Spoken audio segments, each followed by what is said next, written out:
বজ্রপাতের আগুনে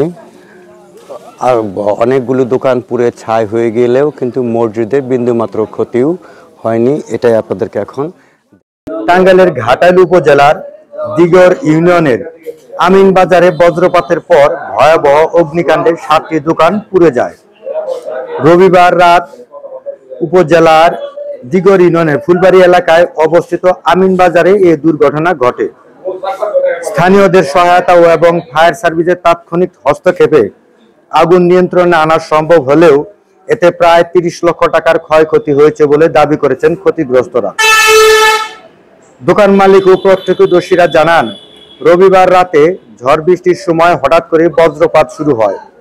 এ সময় বজ্রপাতে আমিন বাজারের একটি জুট মিল সহ 7টি দোকানে আগুন লেগে যায়।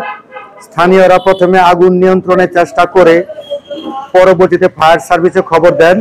খবর পেয়ে ফায়ার সার্ভিসের সদস্যরা ঘটনাস্থলে পৌঁছে 1 ঘন্টা চেষ্টা চালিয়ে আগুন নিয়ন্ত্রণে আনে।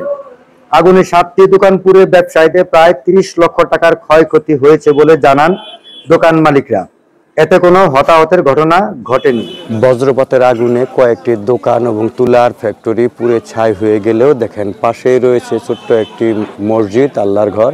সেই মসজিদের কিন্তু বিন্দুমাত্র ক্ষতিও হয়নি এবং কি মসজিদের যে মাইকটি লাগানো ছিল সেই মাইকটিও আপনারা দেখতে পাচ্ছেন, এখনো কোনো পোড়ার চিহ্ন নেই। তার চাইতেও আশ্চর্যের বিষয় হচ্ছে মাইক লাগানোর জন্য যে তার ব্যবহার করা হয়েছিল আপনারা দেখতেই পাচ্ছেন, সেই তারও কিন্তু কোথাও পড়েনি, অথচ এই তার আগুনের তাপ পেলেই পুড়ে যাওয়ার কথা ছিল, কিন্তু বিন্দুমাত্রও কিন্তু পড়েনি।